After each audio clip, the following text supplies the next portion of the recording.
se haga, que es bajar los estados financieros de la página del Ministerio de Oficina. Ahí dice en materia andina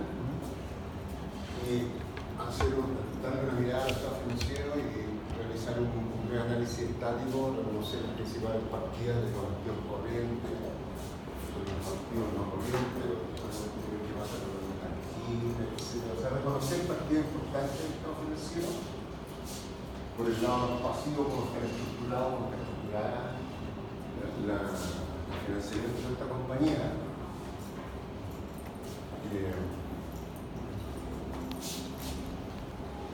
Cuando hablo del frío, no tengo que mirar ahí.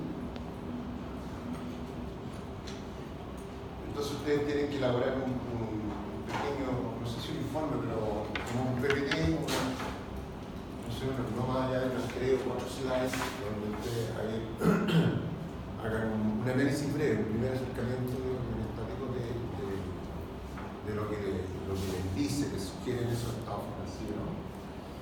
Y eso lo pueden hacer, entiendo que vale. Y subir una evidencia para que el docente lo pueda calificar. Está planteado en esos términos.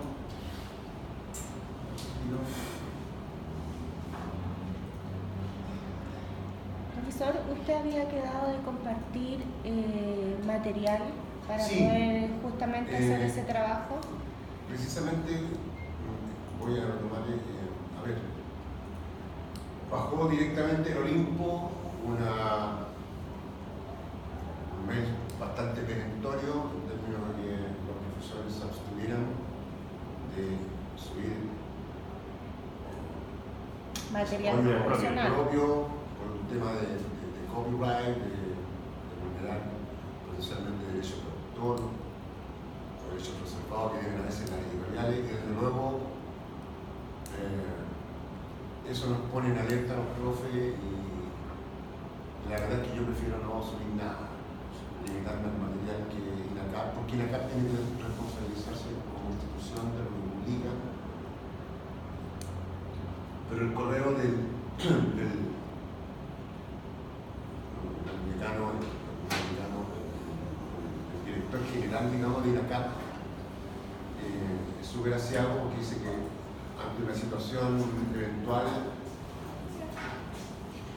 que sea requerido INACAP por el hecho de que en su plataforma hay una publicación con contenido que vulnera los derechos de autor en el libro de la editorial, entonces INACAP va a decir no, ese no es el problema de INACAP, tienen que demandar al profe, el problema del profe, él vulnera los derechos de autor y publica contenido sin hacer referencia, etc. Entonces genera un ruido no menor ahí, y uno prefiere entonces mejor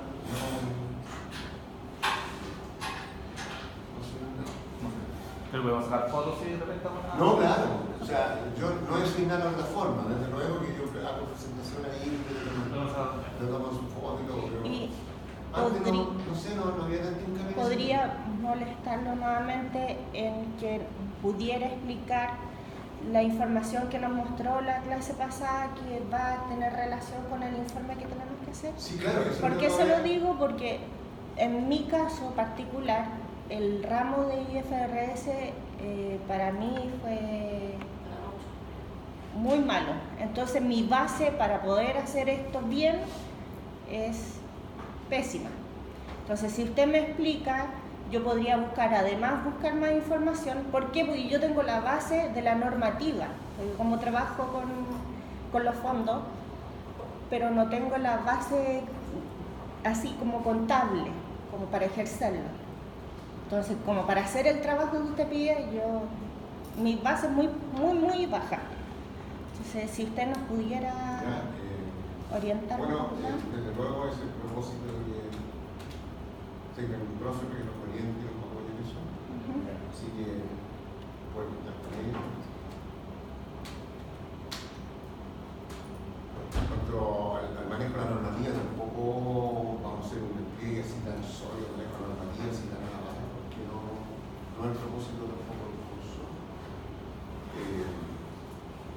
Más bien está enfocado y ayudado al análisis financiero.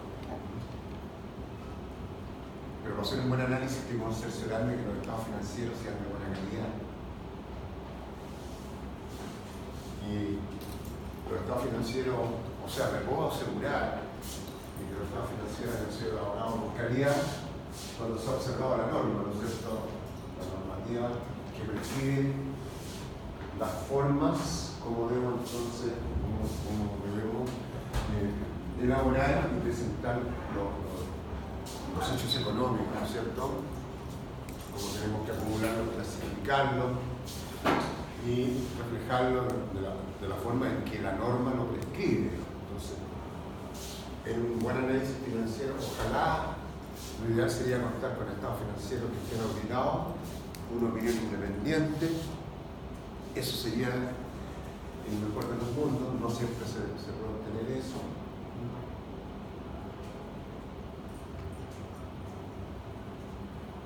Pero tampoco es el propósito del curso que yo indíqueme ya cómo se prescribe, por ejemplo, la consolidación de acuerdo que se establece en la ley 20. ¿Cómo consolida?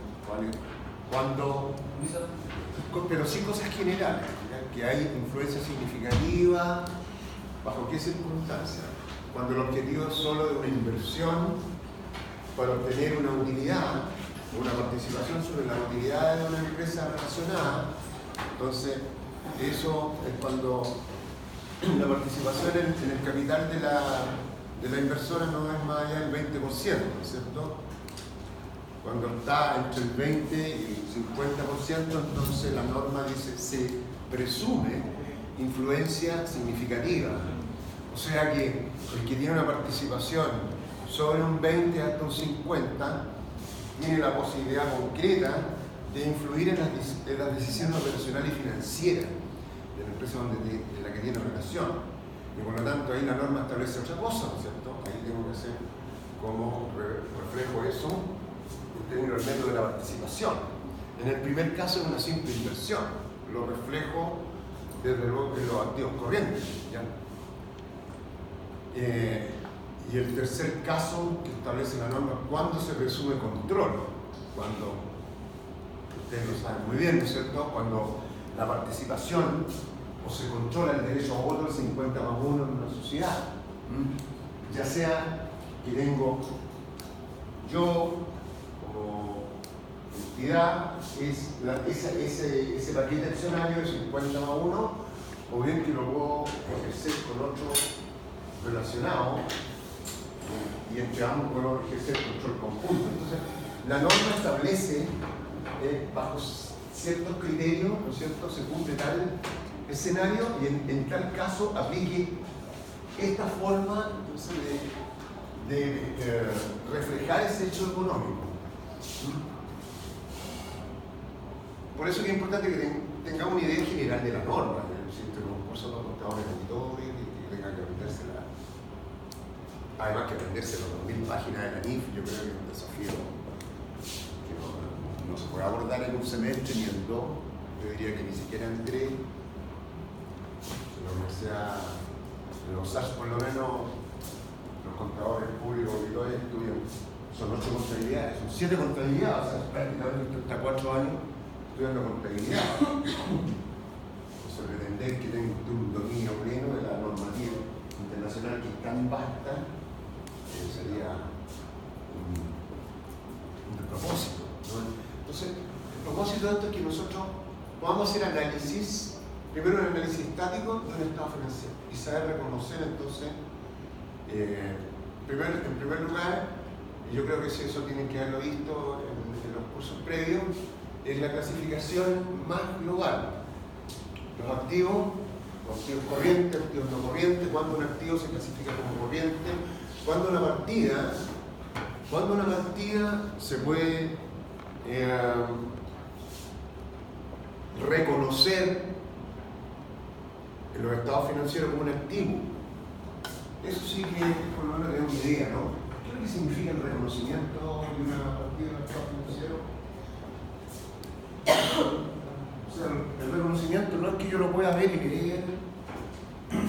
¿Cuándo puedo hacer un reconocimiento de una utilidad? Cuando se ve reflejado Cuando se ve reflejado en el estado financiero, ¿cierto? Entonces, tengo que manejar al menos la normativa que me permite. Entonces, ¿cuándo puedo reconocer? Y cuándo puedo reconocer un activo cuando se dan determinadas circunstancias y condiciones, ¿cierto? A lo mejor ustedes me dirán, bueno, pero eso es importante para quien vaya elaborando el estado financiero y no para quienes tengan que hacer un análisis de los estados financieros, y en eso les encuentro toda la razón. Por lo tanto, no tiene mucho sentido entrar en el detalle en esa área normativa tan específica, porque partimos como del supuesto que los estados financieros que tenemos enfrente han sido elaborados de acuerdo a lo que establecen las normas. Lo otro ya sería auditar los estados financieros, ¿cierto? No es propósito, incluso no es de una auditoría de estado financiero, eso es de estructura financiera y fuentes de financiamiento. Entonces veamos cuál es el desafío que está planteado acá, en términos de la tarea que hay que hacer.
De eso está hablando yo, que es lo que está planteado aquí como una actividad formativa, pero que lo vamos a incorporar como una nota de portafolio.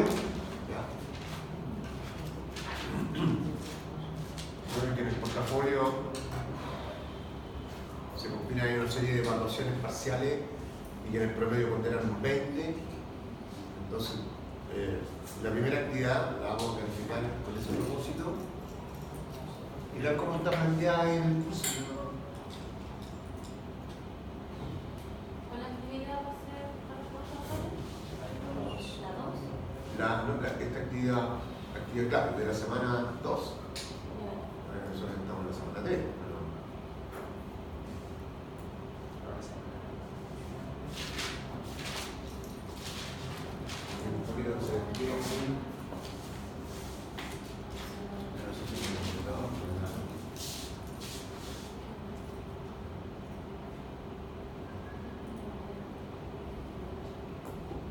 También tenemos que dar una mirada en los mercados, los mercados de divisas, los mercados accionarios, qué está pasando en el mundo. Hay que tener también una visión respecto a eso. En el aprendizaje esperado es evaluar el desempeño del administrador financiero. Pero el desempeño del administrador financiero, todos lo sabemos bien, tiene que ver con la principal obligación que tiene porque es administrador gestor financiero de una compañía y que hizo relación con, creo que lo tengo acá,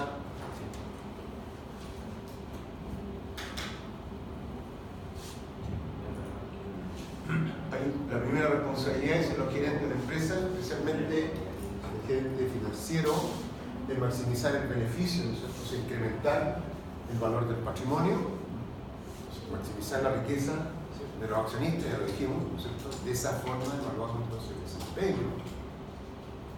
Y para cumplir con este objetivo, no es solamente un desafío desde el punto de vista financiero, operacional de la compañía, sino que también cómo está inserto, ¿no es cierto?, en el entorno. Ya lo dijimos, hay que cuidar, ¿no es cierto?, cuáles son los impactos en el ámbito social, económico y ambiental, porque desde luego que las externalidades, sobre todo las externalidades negativas, tienen fuerte impacto en los negocios y algunos pierden incluso, ¿no es cierto?,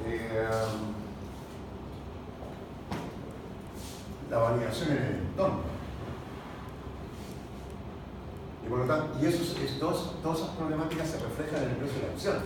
El precio de la acción, en definitiva, del patrimonio, la fluctuación del patrimonio bursátil, ¿no es cierto?, la volatilidad que tiene la acción, hace que ese activo sea más riesgoso de integrar cartera y por lo tanto, si es más riesgoso, es menos apreciado, ¿no es cierto? O si se adquiere, se le va a exigir un mayor rendimiento, para tener un efecto. ¿Ya? Porque antes la teoría financiera, Milton Miller se quedó hasta acá y dijo, este es el propósito de un administrador financiero, maximizar la riqueza de los accionistas. Pero hoy tenemos que ampliar esa mirada, porque para lograr eso quería que hacer otras cosas. Estamos viendo cómo impacta, ¿no es cierto?, la decisión desde el punto de vista operacional, genera externalidades negativas, que ya todo el mundo está convencido de que estamos en un proceso muy acelerado de cambio climático que va a tener efectos desastrosos en el mundo, y si una pequeña noticia adversa puede crear un impacto tan negativo en el precio de las acciones, que ya vemos cómo las bolsas, después de unos dimes y diretes de los dos principales líderes del mundo, impacta de manera potente, ¿no es cierto?, en los índices, los principales índices bursátiles. Imagínense ustedes una noticia de que nos queda agua para un año más. O sea que la probabilidad que en el 2020 usted abra la llave y nos salga agua es altísima, el impacto que eso va a tener en los mercados financieros, por lo tanto, una debacle, ocurrió un debate, ¿no es cierto?, a partir de esos temas. Entonces tenemos que cuidar. Este tema yo creo que es súper importante hoy por hoy y está muy valorado, la responsabilidad social empresarial en términos de evitar los impactos que tenemos sobre el medio ambiente y las comunidades, ¿no es cierto?, circundantes.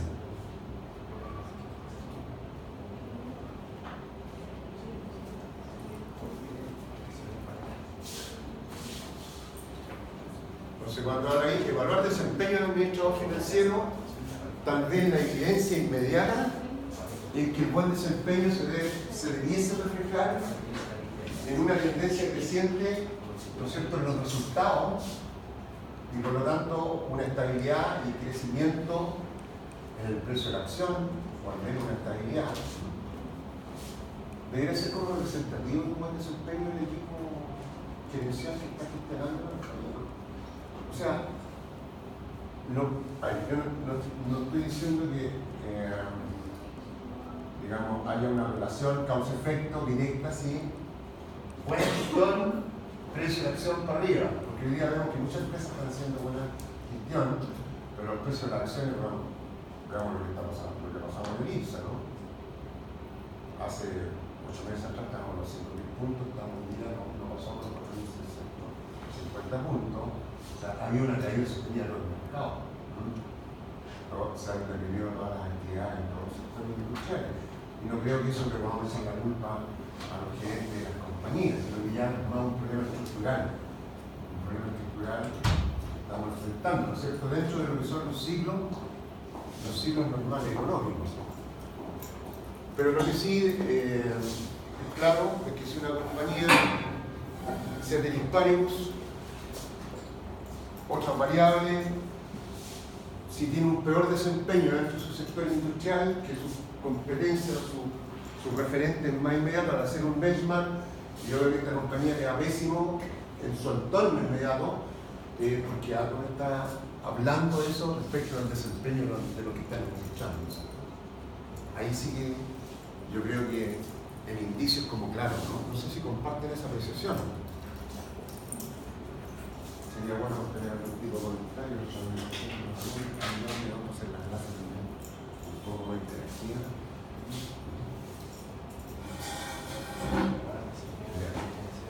Considerando las variables del entorno y el pensamiento crítico. Entonces, desplieguemos todas nuestras potencialidades del pensamiento crítico y siéntanse de poder partir sus opiniones también. Soy una lata, un monólogo y yo hablo. Y yo no sé si tengo eco o lo que está hablando. Necesito poner del otro lado, ¿no? Sí, por favor, pediría más participación. Dice analizar el estado financiero para la toma de decisiones de la empresa considerando las variables financieras y económicas. Eso es más operativo, está claro lo que menciona analizar el estado financiero.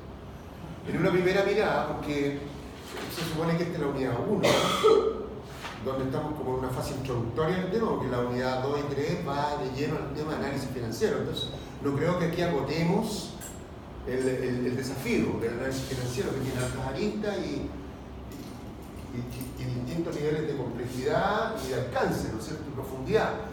Pero lo que me está diciendo aquí, miren, en una primera mirada, un estado financiero reconozca los activos corrientes, los activos no corrientes, dentro de esos rubros, cuáles son los más importantes, trate de sacar una conclusión, por qué en esta compañía es tan fuerte la inversión, por ejemplo, en propiedades, plantas y equipo, versus esta otra, donde en realidad el fuerte de la inversión está en los intangibles. ¿Se fijan? Entonces, reconocer que a lo mejor, claro, esta otra está en un sector industrial que es intensivo en uso de capital productivo y la otra está más en el entorno de la economía virtual, ¿ya?, donde la mayor inversión está en las marcas que manejan hoy día, ¿no es cierto?, dentro de su cartera de negocio. Entonces, ese tipo de análisis así como bien global, ¿no? Todavía no vamos a entrar en el tema de los ratios y todo. No es el propósito. Primero, entonces, identificar, también dice la fuente de consulta externa. Tiempo de educación, 2 semanas, ya parece que las agotamos. Creo que ya agotamos las 2 semanas asignadas al desarrollo de la actividad. ¿Qué es lo que hay que hacer? En realizar ejercicio de forma semipresencial a partir de la dinámica de sesión y como lo organiza el académico, algunos ejercicios se realizarán en clase y de manera virtual. La resolución de los ejercicios se entregará a través del aula virtual, sigan las instrucciones que se indican en formato de entrega. Se propone que la actividad formativa se realice en forma grupal. Entonces conforman grupos de 3 personas para realizar esto. Instrucciones, ya entrando como en el área china. Dice ahí, entonces, para realizar los ejercicios de forma correcta, lean y revisen atentamente las instrucciones que se muestran para cada uno. Consideren que algunos los pueden realizar de manera presencial en el aula y otros de manera virtual. Esto lo indicará el análisis. Y la dinámica de las sesiones. Conforme a lo revisado en clase, debe realizar lo siguiente: elegir el estado de situación financiera de la empresa que seleccione. Revisar las clasificaciones por plazo, liquidez, exigibilidad, justificando sus resultados, elaborar un material PowerPoint para presentarlo en la clase. Esta presentación será en la siguiente sesión o entregarla a través del aula virtual. Ok. Parte 1. ¿Qué dice la parte 2? ¿Está clara en la parte 1? Por lo que dice ahí, ustedes bajan entonces del sitio de la Comisión para el Mercado Financiero de Chile, el estado financiero de alguna compañía, son públicos, cotizan el mercado público, por lo tanto, están ahí los estados financieros y hacer un análisis de esa índole. Elegir el estado resultado.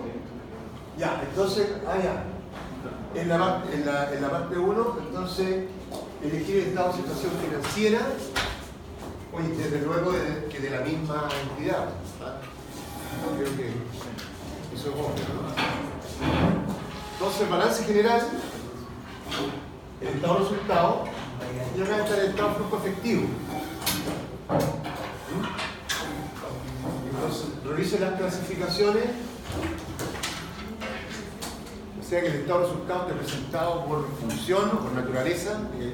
Las normas establecen que hay 2 maneras de presentar el estado de resultado: por función, que es lo que uno normalmente ve, ¿cierto? ingreso ordinario, menos los costos de explotación, el margen bruto, etc.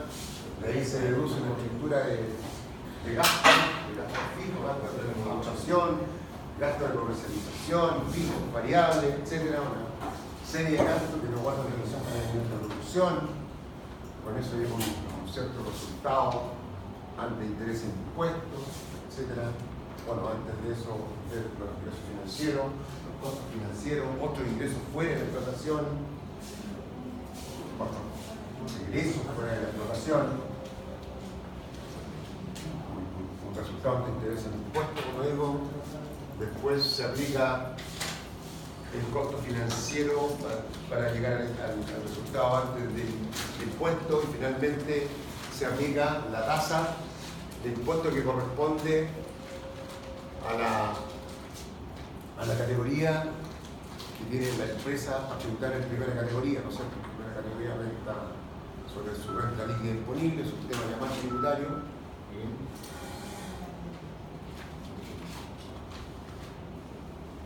Eso tenemos entonces en lo que es en el estado de resultado, y acá dice haga el análisis respecto al estado efectivo.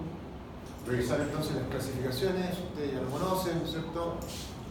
El ingreso, digamos, la generación y aplicación de fondos que están clasificados en 3 categorías: operación, financiación e inversiones.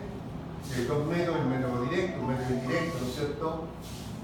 Para poder elaborar ese estado financiero que es sobre la base de realizado por el estado. El estado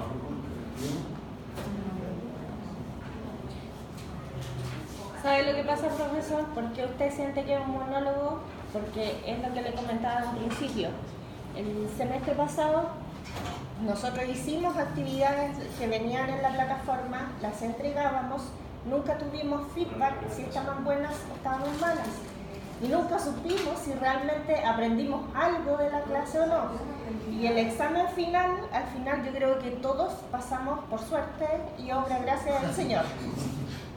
Porque si usted nos pregunta, no tenemos para... Por ejemplo, la reorientación, en realidad nosotros yo creo que es poco lo que podemos tocar. Por lo mismo a lo mejor nos desmotiva el hecho de no poder dar una respuesta realmente como está en la clase.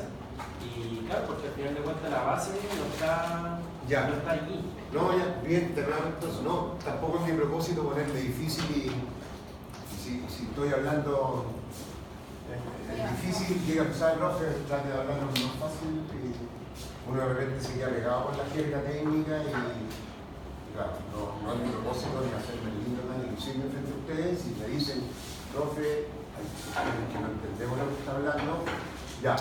Pero en lo operativo, ¿vieron un estado de flujo efectivo? ¿Bajo qué base se elabora?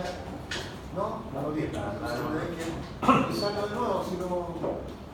Como digo, como este no es un curso de formación de contadores públicos, es un curso para administradores, o sea, personas que tienen que leer información, nutrirse de ella para darle soporte a sus decisiones, digamos, y dar un marco de una lógica para sus decisiones. Por lo tanto no me interesa, y yo creo que la universidad tampoco, que usted sepa el detalle cómo elaborar un estado de flujo del efectivo, porque tiene cientos de detalles, cuestiones que son contables, ¿ya?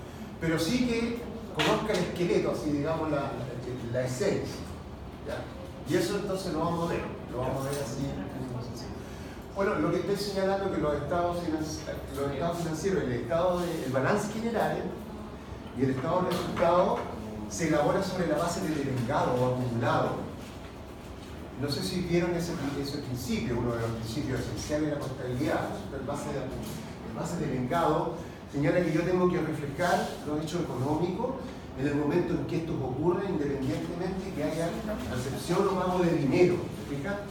Entonces, cuando hago el análisis del estado de resultado y puedo ver que hay una utilidad contable de 100 millones, no significa necesariamente que tengamos un flujo de pago de 100 millones, o sea que tengamos una disponibilidad de 100 millones entre la cuenta del banco y lo que puede estar en la caja de fondo de la empresa, porque parte de esos recursos están fuera, ¿no es cierto? Dado que por base de devengado o acumulado, yo tengo que reflejar todas las ventas en el estado de resultados. Pero no todas las ventas se han convertido en dinero. ¿Ah? Porque doy plazo. Entonces, desde luego que como yo elaboro un estado de resultados entre el 1 de enero y el 31 de diciembre, pero por ejemplo doy condiciones de pago a los clientes de 90 días, entonces las ventas de octubre están reflejadas como un ingreso, pero la plata no ha entrado, ¿no es cierto? Octubre, noviembre, diciembre, enero, o sea, eso va a entrar recién en enero. Las ventas de noviembre van a entrar, se van a convertir en dinero recién en febrero y las de diciembre recién en marzo. Entonces hay un porcentaje de esos 100 millones de ventas que no están recepcionados. Sí. Y está reflejado ahí porque la contabilidad se elabora entonces el balance general, el estado de situación financiera y el estado de resultados se elabora sobre esta base de devengado o acumulado. En cambio el estado de flujo efectivo, no, ahí lo que mido es los ingresos, o sea, no se llaman ingresos, la generación o entrada de recursos, de fondos y la aplicación de esos fondos, o sea, de dinero efectivo. Por lo tanto, por eso que se dice que ese estado financiero se elabora sobre la base de realizado, o sea, el dinero que efectivamente entró a la compañía y que se aplicó para determinadas cuestiones. Oiga, profe, y si uno hace una lectura en el balance, por ejemplo, y mira que la cuenta caja y la cuenta banco están con pocos recursos, sin embargo las cuentas por cobrar son un volumen importante, uno podría decir que vamos a mirar el flujo y es probable que estamos dando mucho crédito o estamos cobrando mucho más desfasado de lo que nosotros pagamos en nuestros compromisos. Una observación como esa, ¿la ponía en el balance, por ejemplo? Eso está como usted lo está así describiendo, lo podemos ver en el estado de flujo, Claro, sí. en el estado de flujo del efectivo. Por la liquidez que existe, ¿verdad? Porque ahí como se clasifica, vamos a ver uno, porque no tenemos frío. Ya, pero primero agotemos esto para ir en orden. ¿Ya? Entonces, la actividad 3 es hacer el análisis del estado de flujo efectivo. Y veamos entonces uno bien fundamental, esencial, para entender la dinámica. Yo creo que a lo mejor se van a recordar de algunas cosas. ¿Ya? Entonces, el ejercicio de estado financiero oficial de la empresa, revisen la página web del CMF Chile.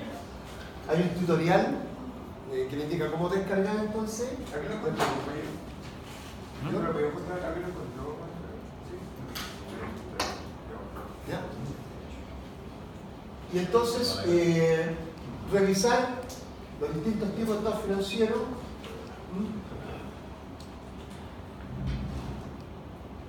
Y desde luego que va a encontrar ahí el balance general, el estado de flujo integral y el estado de flujo efectivo. Y a partir de eso, dice de lo revisado, entonces deberán, bajar los estados financieros de la embotelladora andina. Yo no sé si todos tengan que hacerlo de la embotelladora andina, ¿no? Se van a ver distintos grupos, otro podría usar otra compañía, o sea, porque ¿para qué vamos a analizar todas las botellas andinas, digamos, ¿verdad? Por mucho que coticen en el IPSA. Pero hay otras empresas que cotizan en el IPSA y que han pasado por situaciones de dificultad. Falabella ha tenido un mejor desempeño que Cencosud, a pesar de que Falabella tuvo una caída importante en su unidad, en su beneficio, pero hay noticias, adquirieron una compañía que de alguna manera apuntara al negocio, sobre todo el negocio virtual, y eso le hizo por lo menos mantener posiciones en el valor de la acción. Ha tenido un desempeño que ha tenido Cencosud. Cencosud ha perdido posiciones importantes. Y ya podemos ver ahí lo que comentan los expertos, los analistas de las corredoras de bolsa, que son variados las aristas, ¿no es cierto?, que se analizan y que pueden influir en su contexto en el comportamiento del precio de la acción. Profe, pero eso también al menos de Falabella, quizás se podrá ver porque Falabella tiene, sede en otros países también aparte, ¿no? Claro, pero sí. Mira, no quiero explayar mucho el tema para no salir, pero efectivamente Falabella tiene un nivel de exposición, su EBITDA tiene un nivel de exposición inferior en los mercados del vecindario, que lo que tiene Cencosud, que tiene una fuerte posición en Argentina, que está pasando por una crisis importante, Brasil que viene como de vuelta, pero que impactó fuertemente en el flujo de la compañía, en el flujo consolidado, y eso desde luego que se refleja en el precio de la acción. Para él, como tenía menor exposición, una buena tienda en Buenos Aires, ¿ya? Entonces claro, tiene menor exposición a esa volatilidad. Y además adquirió Linios, es una compañía que ya le apuntala, y eso, increíble que todas, por eso digo, todas esas noticias, el mercado la internaliza y se refleja en el precio de la acción. Como una mayor inminencia a adquirir la acción, porque se tiene una mayor fe en el futuro próximo de esa compañía, o bien a deshacerse de la acción cuando se estima que se sienten riesgos que no estoy dispuesto a soportar, y salen todos a vender, ¿no es cierto? El efecto de cuando ahuyenta a la manada, ¿no es cierto? Y cae bruscamente el precio de la acción. Y eso incide en el indicador, por el indicador global, en el IPSA. Vamos a ver también así en términos muy esenciales cómo se construye el indicador, y entonces ver cómo afecta el indicador las fluctuaciones que tienen los distintos valores que componen el portafolio del indicador. En este caso, por ejemplo, el IPSA. También podemos darle una mirada a los distintos indicadores bursátiles de las distintas plazas, las más importantes del mundo, por lo menos tener una idea y saber, digamos, de qué estamos hablando. Ya, ok. Entonces podemos bajar estado financiero, un grupo lo hace de la embotelladora, de Embonor, o en este caso la embotellada andina, o se puede ver el consolidado del trimestral de Cencosud, otro que se llama Falabella, y hacen todo un análisis. Yo creo que eso va a ser bastante más rico que todos analicemos la misma empresa, como fue todos van a analizar el mismo negocio, ¿ya? Y elaboran un PPT entonces breve donde usted y ahí decía un intervalo de tiempo entre los años 2007 y 2018. dice determinar gestión de la empresa. Es que yo creo que esto no viene de los años 2007, no, yo creo que de 2017 o 2018. Sí, porque es siempre demasiado extenso. No, se evaluó el estado financiero. Yo no construí esto. Como dije, No, si la plataforma siempre tiene errores. Dado el mail que mandó el número 1, que bajó directo al Olimpo, profesores, absténganse de publicar material personal porque podemos vulnerar derechos de autor y nos podemos ver implicados en demandas, de cuestiones, así que remítanse. Aquí tenemos claramente un error, ¿ya? Los estados financieros consecutivos, se refiere a eso. 2017-2018, porque por supuesto lo vamos a tener 2018-2019, como son al cierre. Las empresas que están ahí en el CMF, que cotizan el IPSA, entonces su estado financiero al cierre son estados financieros auditados por lo demás, consolidados y auditados. Son ejercicios consecutivos, ¿no? Ahí pero no lo pongo porque el PDF esto no lo pongo muy bien. Elaborar un material PPT y presentarlo en clase. Las clasificaciones por operación, inversión, financiamiento, detectando situaciones, superávit o déficit, cada clasificación, justificando sus resultados. ¿Se entiende entonces el desafío, ¿cierto? De eso se trata. ¿Ya? Esa va a ser nuestra primera calificación. Entonces, veamos. ¿Hasta cuándo nos va a esperar con este trabajo? La verdad que decía que tiene 2 semanas haciendo, esta es nuestra segunda o tercera clase. Esta es la tercera. Es la tercera. Entonces, y nosotros tenemos solamente los días miércoles. Solo hoy día. Solo los miércoles. Entonces, deberíamos tener algo ya para el próximo miércoles, ¿les parece?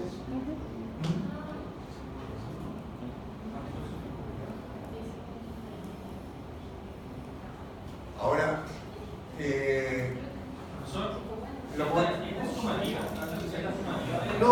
esto lo vamos a evaluar dentro del portafolio. ¿Ya? El promedio de calificaciones que pondrá 20. ¿Ya? ¿Y la sumativa, la primera, para qué se trae?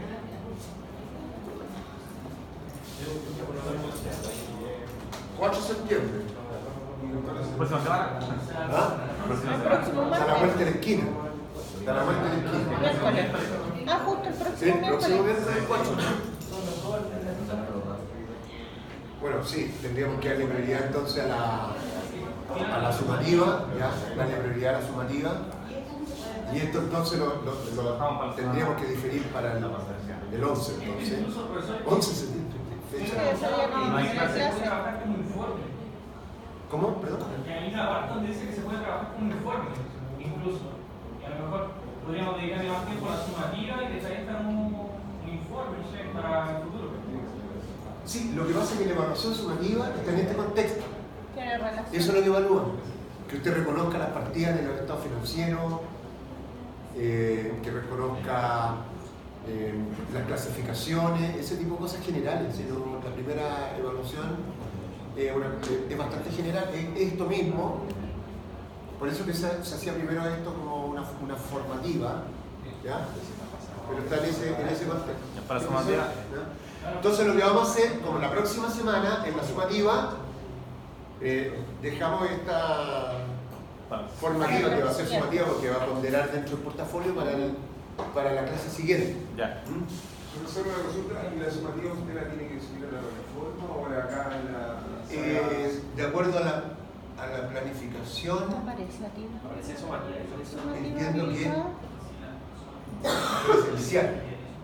Veámoslo al tiro. Sí, es presencial porque no está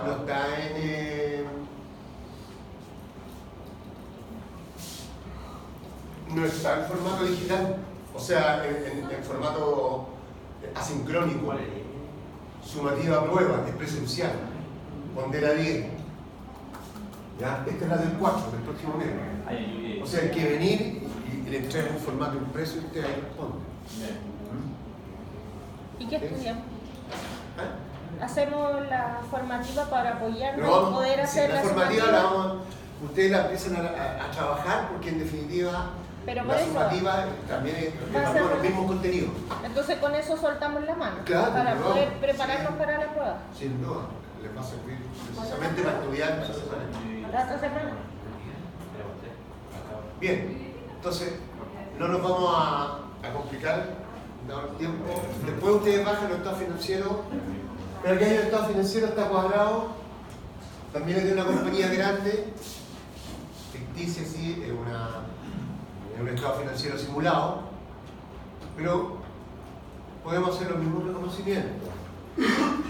En el estado financiero, partiendo de afuera hacia adentro, lo primero que tenemos que tener claro que nuestra situación financiera lo que me presenta, la información que me entrega es la situación económico, financiero, patrimonial de la compañía. Lo tengo acá, cuál es el propósito y qué es lo que me informa cada estado financiero. Entonces, el balance general, que ahora se llama así estado de situación financiera, pero que es lo mismo, a una fecha específica, se fija que esto va a una fecha específica, al 31 de diciembre, al cierre anual, ¿cierto? 31 de diciembre de cada año. Me muestra la estructura económica financiera, o sea, la composición de activos pasivos y la estructura patrimonial, capital, reserva y resumen. Entonces, por el lado izquierdo del balance, ¿se fija? Permiso. Por el lado izquierdo del balance significa que tengo la composición de todos los recursos utilizados para llevar a cabo el giro, la actividad. Entonces, en el lado izquierdo, todos los recursos. En el lado derecho, entonces, las fuentes de financiamiento, de manera tal que se cumple el principio ese fundamental que ya Fray Luca Pacholo en 1492 en tiempos, ¿no es cierto?, de una época clásica de los grandes pensadores, dijo que los activos tenían que ser igual a los pasivos del patrimonio. Esta verdad fundamental es la que entienden todos los contables del mundo, independiente de la lengua, del idioma en que se comuniquen. pero ese principio esencial es válido, ¿no es cierto?, aquí en la que la gente. Y se cumple acá. Se cumple acá, es como la primera mirada que uno debe dar a un estado financiero, ¿no es cierto? Cuadra, ¿te fijas? Mira. Estos son millones, ¿eh? Entonces, 1.246.191 millones, que son todos los recursos, me tiene que cuadrar acá, ¿no es cierto? Que es la pasivo más patrimonio. Primero, la primera mirada, ¿está cuadrada? Bien. Pues ya, eso sí que sería burdo, ¿no es cierto? Que aquí tenga una cifra y aquí tenga otra. O sea, ya de ahí ya no analizo nada, no es digno de ningún análisis, ni siquiera está cuadrado el balance. Primera mirada, el balance cuadra. Por lo tanto, se cumple esta premisa fundamental de la cualidad económica. Los activos, la suma de los activos, dice que tiene que ser igual a la suma del pasivo, la obligación exigible con tercero, más el total del patrimonio, que es la participación de los dueños dentro de los activos. De manera tal que se cumple este principio universal de la cualidad económica. Ya, como primera cosa, yo creo que sería como el primer comentario, ¿cierto? Pertinente. Los estados financieros revelan, ¿no es cierto?, o primero son consistentes con el principio de dualidad económica, ¿ya? Son consistentes con el principio de dualidad económica, con eso usted está diciendo que el total de recursos cuadra con la fuente de financiamiento, ¿ya? Segundo lugar, por el lado izquierdo entonces el balance, vemos recursos, inversiones realizadas para llevar a cabo el propósito de negocio de la compañía de 1.2 billones, porque son millones de millones, son billones, ¿no es cierto?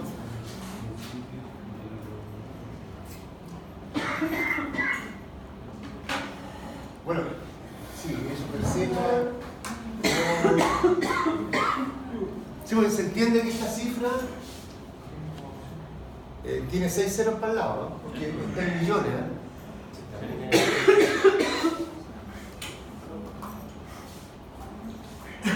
Bien, entonces la totalidad de los recursos invertidos son de 1.246.191 millones de millones. Claro, es decir, esa cifra.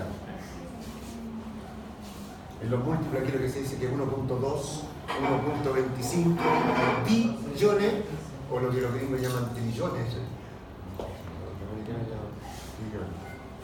Nosotros le llamamos billones en el mundo latino, en España, en América, los millones de billones son billones.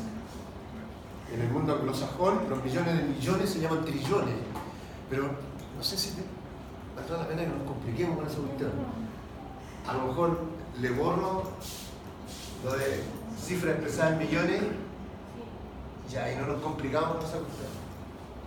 Ya lo mismo, ¿ya? Bien. Lado izquierdo, entonces, todas las inversiones que se han realizado para lograr el propósito del negocio, o sea, los recursos, como dice una norma internacional de información financiera, un recurso puede ser, entonces, considerado como un activo cuando es de propiedad o está bajo el control de la entidad, dice la NIC 1, ¿cierto? Es el resultado de un hecho ocurrido con anterioridad, tiene potencial de generar beneficio económico futuro y su valoración es fiable. Tiene que cumplir cumulativamente con esos 4 criterios para poder reconocerlo entonces como un activo, ¿ya? Si cumple alguno de ellos, entonces no es un activo, será cualquier otra cosa, un gasto quizás, pero no un activo. Tiene que tener el potencial de generar beneficio económico, es súper importante. O sea, una máquina siniestra que está botada en el fondo del patio, yo la mantengo aquí dentro del rubro propiedad de equipo, estoy distorsionando los estados financieros porque tiene potencial de generar beneficio económico futuro. No, ni siquiera tiene valor como chatarra, ya no cumple con el principal. ¿Tiene potencial de generar beneficio económico futuro? No, es una chatarra que está botada ahí en el patio. pero está registrada dentro de los activos, está en el recuento de todas las maquinarias. O sea, no se ha dado de baja, no se ha castigado, hay que castigar eso, ¿cierto? Porque eso es una pérdida. Entonces, si te fijas, ya no cumple con una de los criterios de definición y de clasificación. Entonces, tenemos acá toda la inversión. Y por este otro lado, entonces, tenemos las fuentes de financiamiento. Pasivos, obligaciones presentes, ¿no es cierto? Obligaciones presentes, contraídas con peso cero, ajenos, fruto de un suceso ocurrido con anterioridad también. La norma siempre se refiere a la trazabilidad de dónde viene esto. Y en el caso de los pasivos dice que a su vencimiento será necesario aplicar algunos recursos económicos para extinguir esa obligación. Hay varias formas de extinguir las obligaciones, pero la más corriente que conocemos todos es meterse la mano en los bolsillos, sacar el billete y pagar, ¿cierto? Y que además su valoración es fiable. Desde luego, los que trabajan en banco, ¿alguien trabaja en banco? No, usted trabaja en banco. Todas las creencias que tiene el banco respecto a los clientes deudores están soportadas en un documento fidedigno. Desde luego, si yo me endeudo, tengo un pagaré. Oye, mala noticia para el sector financiero, bancario sobre todo, más de 4,5 millones de chilenos están en mora y los bancos provisionan riesgo contra capital. Eso ha hecho que los resultados azules estén, y algunos presentando resultados parciales en rojo debido al incremento enorme de las provisiones.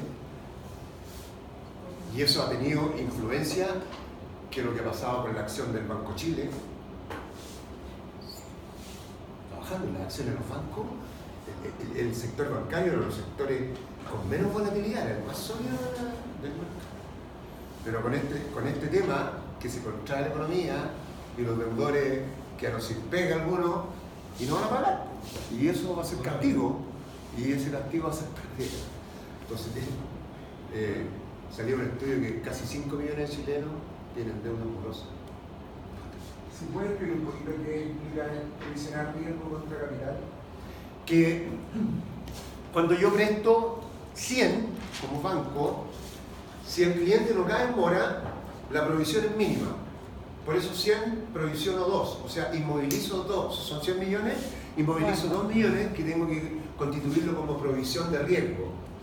Si el cliente me cae en mora una vez, aumenta inmediatamente su riesgo y ya no tengo que provisionar 2, tengo que provisionar 7. Estoy inventando las cifras, ¿ya? Aquí la colega la voy a tener ahí más clarita, ¿no es cierto? Cuando el cliente cae en cartera vencida, o sea, una obligación que supera 90 días, ya tengo que prácticamente provisionar el 90% del crédito. Y por lo tanto, si presté 100, ya 90 son pérdidas. ¿Es una obligación por ley? ¿O es? Sí. ¿Y quién regula que esa cosa se cumpla así estrictamente? ¿Quién pide los informes mensuales? La CMF, ¿no? Hoy día la CMF es antes la super de banco. Y eso está bien que sea así, porque para recuperar, digamos, la estabilidad del sistema bancario. ¿Sí? Los bancos en Chile, creo que, no voy a repetir de nuevo la historia, quebraron el año 82, los bancos quebraron el año 82, y tuvo que salir el Estado a salvarlos. Y los estados que son serios no quieren incurrir en el siglo XXI en ese tipo de conducta, salvo Grecia, Italia. Increíble, comprar un jugador. 12 millones de euros el sueldo a Alexis Sánchez por 10 meses. 10 meses. Contratos, 12 millones de euros. 50 millones de euros. Los clubes en un país quebrado. 50 millones, 70 millones de euros. Claro que la gente se entretiene en el fútbol. Y es un mercado en expansión. Yo digo que debería ser más. Es como que tú quedas sin pega así y pedís no sé, le pedís plata prestada a un amigo para irse a hacer un partido. No tenés certeza si lo vas a poder devolver. No va a pasar chancho, claro, pero va a incumplir. Y detrás de eso está como me da lo mismo. Eso es el problema de esos países. ¿Por qué el resto de la Unión Europea no los quiere? Por lo mismo, porque no cumplen. No cumplen. Se van de vacaciones aunque estén. Ya, pero eso esperando, ya es otro tema. Sigamos con nuestro tema entonces. Para hacerlo así, aquí está entonces como el diagrama.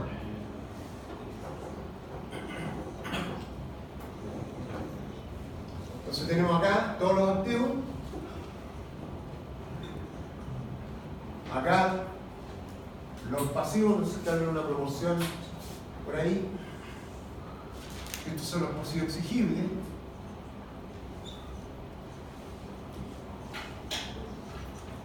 En realidad esto es pasivo. Lo que pasa es que este es exigible y este es el patrimonio que no es exigible, pero también es un pasivo. Estas son las obligaciones que tiene la compañía, la empresa, con terceros ajenos.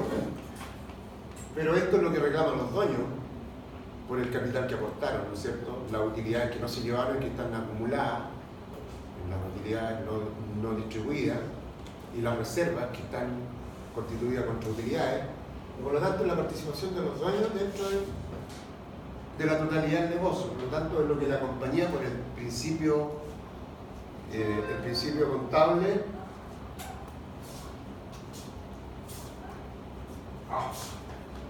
me está visitando el Alzheimer, ya me voy a acordar. ¿No es cierto? Que siendo la compañía un ente distinto a los dueños, por lo tanto los dueños son acreedores de la compañía, y luego la compañía tiene un pasivo con los dueños. El pasivo que tiene la compañía con los dueños es el patrimonio. ¿No? El patrimonio. Entonces estas son las fuentes de financiamiento. Y las visualizamos acá. ¿Ya? Eso es como englobar la primera mirada. El exigible, el patrimonio, el pasivo no exigible. ¿Ya? Después entramos a picar aquí en detalle de adentro. Y adentro la composición de los activos totales, un porcentaje tal, ¿no es cierto? Son los activos corrientes. ¿Cuáles son activos corrientes? Aquellos que debiesen, ¿no es cierto?, realizarse, o espero que se realicen en efectivo dentro de los próximos 12 meses a partir de la fecha, ¿no es cierto?, de este estado, de este balance, de este estado de situación financiera. Por lo tanto, son aquellos que están, antiguamente le llamaban circulantes. En la jerga antigua contable, yo encuentro que ese nombre era bastante más decidor, porque efectivamente son circulantes. O sea, aquí tenemos el efectivo, hoy día hablamos de efectivo y equivalente al efectivo. El efectivo me permite adquirir todas las existencias, ¿cierto? Las existencias después se convierten en una cartera de documentos por cobrar a los clientes, ¿cierto? Aquí tiene que haber un proceso de cobranza de la cartera de documentos por cobrar y de nuevo se convierte en efectivo. Y por eso que le llamaban, antiguamente le llamaban a estos activos circulantes. Hoy día cambió el nombre y le llaman activo corriente. Es una corriente circular. La existencia, vendo, primero adquiero, ¿no es cierto? Adquiero la existencia, puedo adquirir un pasivo. Si es una empresa industrial, hay un periodo de tiempo de transformación de este insumo en un producto final, lo tengo terminado, lo vendo, lo facturo, pero recibo plata inmediato, no. Esa inversión se transforma entonces en un instrumento financiero, que es un documento por cobrar, y hay un desfase de tiempo para el cobro, y tengo que hacer gestiones de cobro, por eso que pongo acá la cobranza, porque le aseguro que si usted no hace gestiones de cobranza, no va a cobrar, o sea, va a cobrar menos, ¿ya? Y cuando se materializa entonces, el pago se vuelve a convertir en efectivo y da de nuevo la vuelta, ¿no es cierto? Entonces, esto va rotando así. La mayor o menor velocidad va a tener una influencia determinante en el resultado. Un negocio puede tener un margen pequeño, pero si tiene una alta rotación puede ser tan rentable, creo que dije la vez pasada, como un negocio que tenga un gran margen, pero que rota muy poco. Rota lento, versus otra que... ¿Podría hacer un análisis general de este balance en términos de los números que tienen sus activos versus sus pasivos? Claro, pues yo voy. Ese es el propósito. ¿Ah? ¿Qué es lo que, en lo que yo leo del trabajo que hay que presentar? Yo creo que de alguna forma hay que resumir esta cifra y una buena manera de hacerlo es un análisis estático, pero en términos porcentuales. Entonces es más fácil decir que el 40% de los activos son activos corrientes, destacan dentro de ellos, por ejemplo, la existencia, lo que me da la idea que es consistente con una empresa comercial, ¿no es cierto? Entonces tengo una buena parte de la inversión de activos corrientes en existencia. La otra partida que tiene una importancia relativa mayor después de la existencia son los deudores por venta. Entonces, dentro de los activos corrientes, la mayor parte de la torta son la existencia, le siguen los deudores por venta, o sea, la cartera de cuentas por cobrar al cliente. Se observa también un importante nivel de inversión en activos tangibles que apoyan el proceso de negocio, propiedad, planta y equipo, concentra no sé qué porcentaje, yo le hice acá. Eso mismo ustedes lo pueden, si ustedes toman el total de activos como base 100, entonces pueden referirse a todas las otras partidas en términos porcentuales respecto al total de activos y hacer ese tipo de aseveraciones como la que estoy explicando. ¿Ya? Por ejemplo, en este caso, el 28.4% de los activos se explican por la inversión en activos corrientes, aquellos que se esperan, ustedes les van a mandar ahí, ¿cierto? Se esperan realizar dentro de los próximos 12 meses, destacando entre ellos principalmente el nivel de la existencia, 12.7% de la inversión total, le sigue el nivel de importancia, con un 8.2% el total de activos los deudores por venta. Y ahí pueden sacar algunas conclusiones. Si una empresa retail, que estamos hablando del consolidado, entonces Falabella, el consolidado también está dentro de CDR, la que emite la tarjeta, y por lo tanto el holding le financia la compra al cliente y debiera ser grande también este ítem de cuentas por cobrar, ¿no es cierto? Porque ahí están reflejados todas las Profe, obligaciones que tiene el cliente. ¿Sí? pregunta, ¿el consolidado en la práctica qué es? ¿Consolidado en la práctica qué es? El consolidado es la suma lineal, ¿no es cierto?, de todos los ítems de las empresas que conforman el holding. Ah, perfecto. Solamente se eliminan las partidas cuando hay operaciones que están relacionadas, o sea que la filial A le vendió a la filial B y esa utilidad no está realizada, entonces esas se eliminan. Pero los balances que ustedes van a encontrar ahí en la página son todos consolidados. Porque la norma sí lo obliga además, ¿cierto? Por eso las cifras son así de... Claro, aquí detrás de esto son todas las compañías en las cuales el holding controla más del 50%.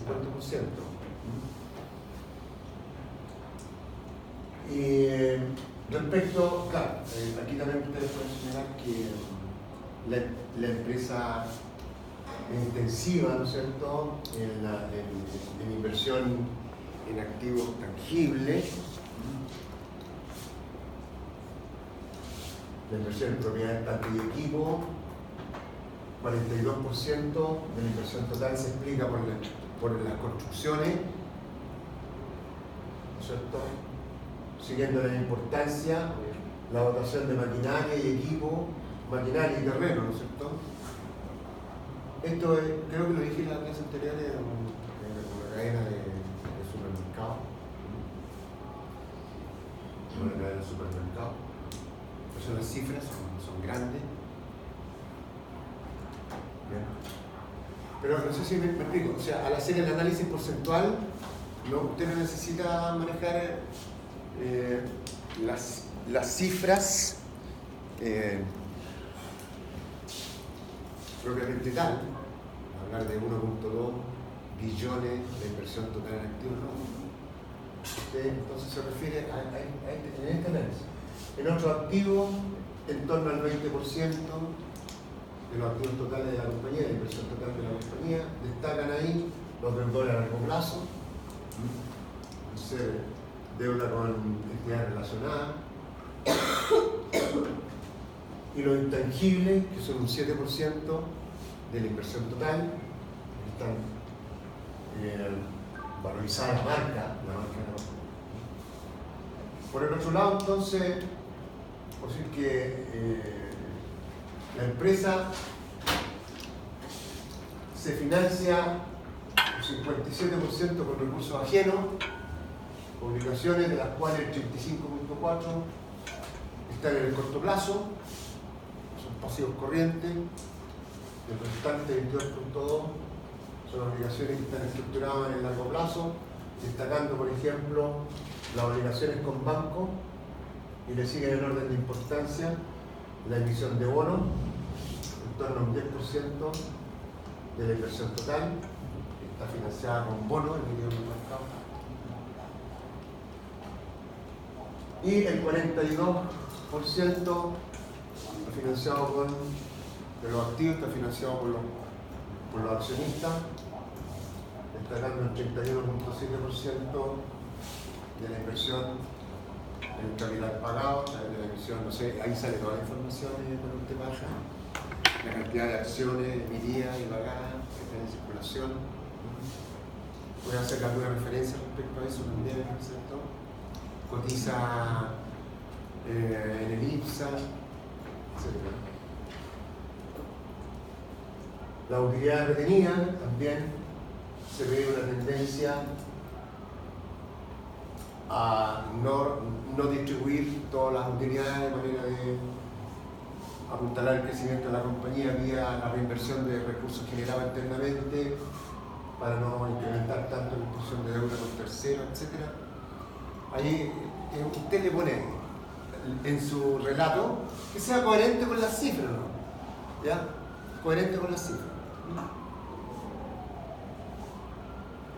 Después se refiere entonces, ya, eso es como el análisis del estado de situación financiera, ¿cierto? No hay una página de un slide, ¿no?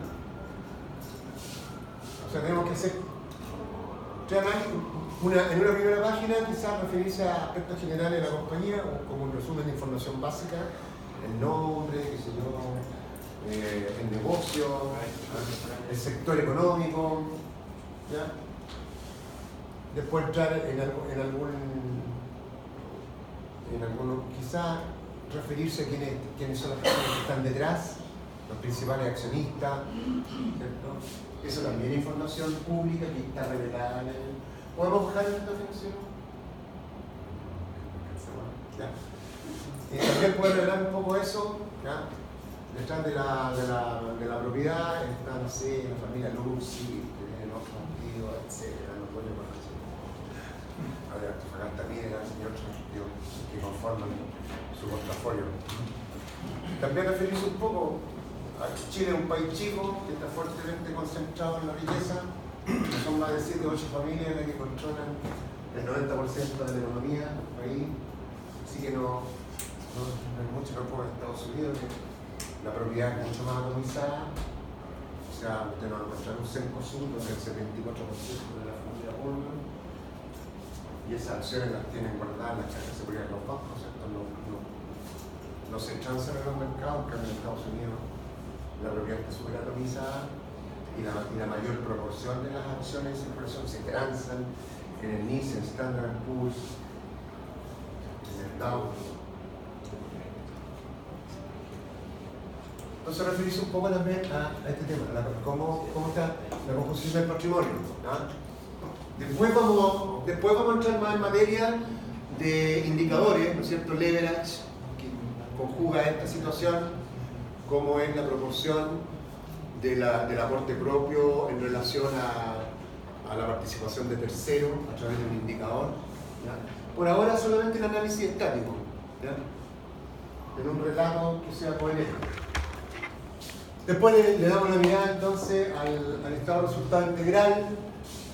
Vemos, usted observa en su tendencia, esta cifra tiene que estar infractada para ser comparable. O sea, esta cifra tiene el mismo, en términos de poder adquisitivo del dinero, es comparable con esta, ¿no? O sea, incorpora el efecto inflacionario dentro. Porque no podía comparar una cifra al cierre de 12 meses atrás con una cifra al cierre de los años 50, ¿cierto? Porque entre medio hay inflación. Si hay inflación entre medio, a pesar de que la inflación en Chile es baja, y por lo tanto no aplica lo de la economía hiperinflacionaria que dice la norma internacional de información financiera. Sin embargo, aquí se hace corrección monetaria. No estamos liberados de hacer corrección monetaria, no como en Estados Unidos, no existe la corrección monetaria. No existe. Y luego entonces estas cifras están indexadas a la moneda al cierre de 2017. Por lo tanto, estas dos son comparables y usted puede decir con toda soltura de que se aprecia una tendencia creciente, ¿cierto?, en el nivel de ingreso ordinario, explicado por las ventas de la compañía, que cerraron 386.000 millones en 2016, aumentando a 410.000 millones en 2017. ¿Y los 386? ¿El 86 era la financiación? Dice 386. Entonces, usted tenía también lo puede, bueno, no alcancé a terminarlo eso. Habría que hacer, claro, un análisis horizontal y ver en términos porcentuales en cuánto creció la venta. Entonces, en vez de referirse a cifras absolutas, es decir, se aprecia que al cierre de 2017 hay un crecimiento de un 3% en las ventas.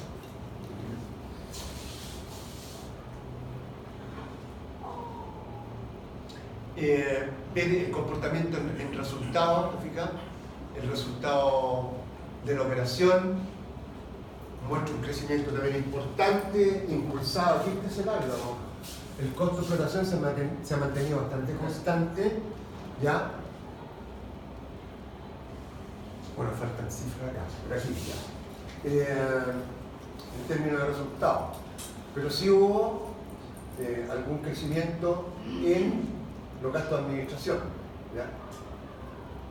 Pero tengo que hacer un análisis porcentual para ver si eso es bueno o no. Lo concreto es que el resultado de la operación tuvo un crecimiento de 5.000 millones, ¿cierto? Evaluado por este periodo del cierre 2016 versus 2017, ¿ya?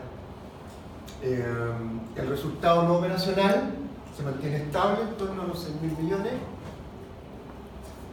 explicado fundamentalmente egresos fuera de la operación por concepto de gasto financiero, que dan cuenta entonces de una estructura de financiamiento del negocio que es bastante fuerte, que el exigible tiene una proporción bastante importante. Eso impactó en términos de costo financiero. Y el resultado entonces, el BAI, beneficio de interés e impuesto, prácticamente se duplicó de un periodo a otro, lo que habla que hay una buena gestión acá, aparentemente, ¿ya? O sea, parece que este fue un buen año para esta compañía, ¿ya? Hay un buen crecimiento, el resultado tiene en cuenta la renta, y hay una mejora sustantiva entonces en la utilidad. También puede reconocer esta utilidad que es de los controladores en función del nivel de ingreso, pero eso lo vamos a ver después con los ratios mejor. En lo que se pide ahora solamente hacer ese análisis, ¿ya? El análisis de las cifras, llévelo a términos porcentuales si quieren, ¿ya? Porque es más fácil referirse a los términos porcentuales. En una mirada así muy de vuelo pájaro, sí.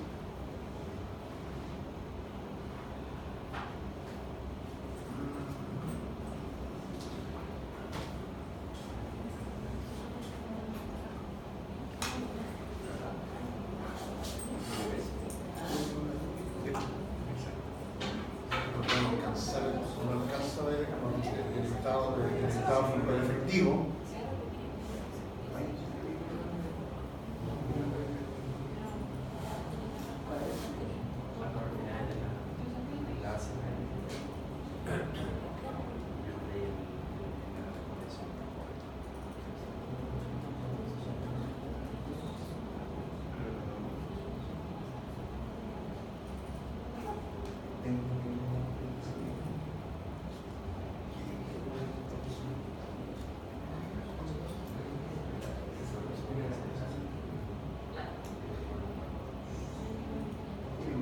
Ya, análisis de tendencia, a lo mejor referirse a esto, ¿te fijas? Se observan niveles de venta crecientes, reales, porque son monedas del mismo poder adquisitivo, son comparables. ¿Hay una mejora o no hay mejora o hay deterioro respecto de las utilidades? ¿No? Y por lo tanto de la rentabilidad del negocio. Ya, bueno, para referirnos a la capacidad generadora de fondos, la capacidad de generación interna de fondos, tendríamos que hacer el análisis en estado efectivo. Esto está a las 8, ¿cierto?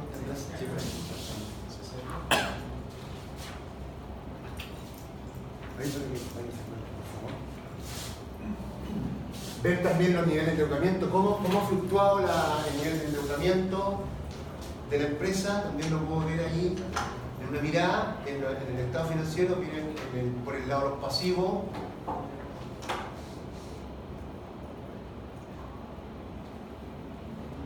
Una empresa, si está muy apalancada, tiene muy apalancado su crecimiento, fíjense que las obligaciones con bono prácticamente se duplica,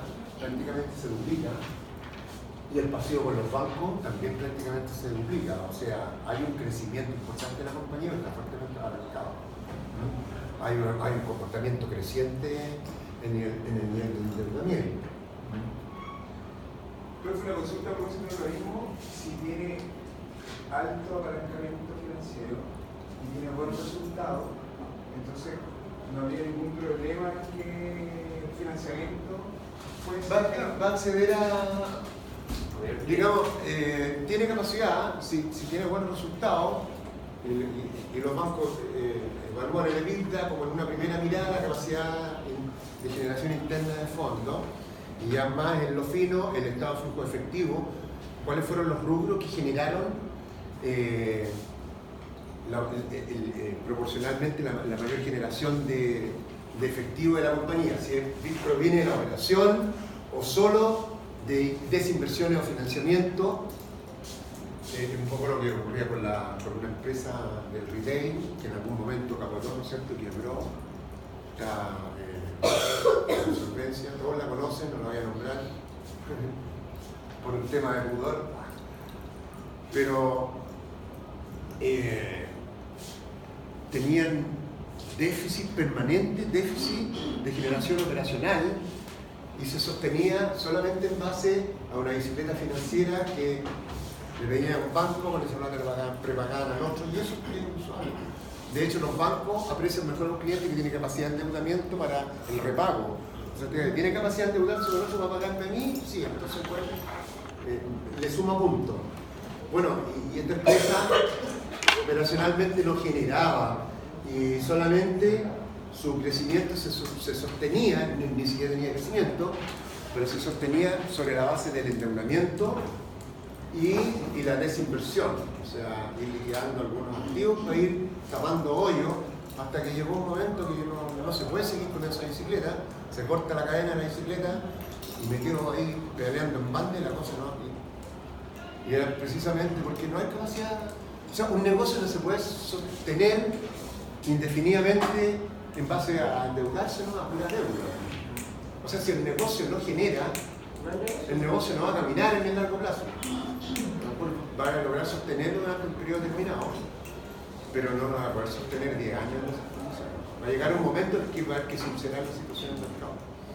Cuando se dieron cuenta, ahí recién dijeron que en realidad los activos corrientes, oye, esa cuestión fue brutal, porque ¿sabes lo que se sinceró? Lo que se sinceró que este deudores por venta, en vez de ser $1.000 millones, no eran ni 10. Por lo tanto, ¿qué es lo que pasó? Que los activos se asignaron hasta acá. Por lo tanto, desapareció el patrimonio, la acción llegó a valer nada, y más encima, toda esta parte, que ya desapareció, no había con qué pagarle a los bancos esta parte de la deuda. Los bancos siempre se la arreglan para sacar adelante un deudor que está complicado. Se gestionó la continuidad de giro de la compañía, sanear la deuda, traspasarla a otra empresa, se generó otra compañía para transferir la deuda y darle una segunda derivada de aliento. ¿Para qué? Para recuperar la deuda que tenía la empresa con los bancos. Y el Estado de agarrapado que dice, bueno, en realidad si precipito la quiebra de esta compañía, ¿cuánta gente se queda sin pega? ¿Cuántos proveedores pierden su inversión? Pequeño, mediano.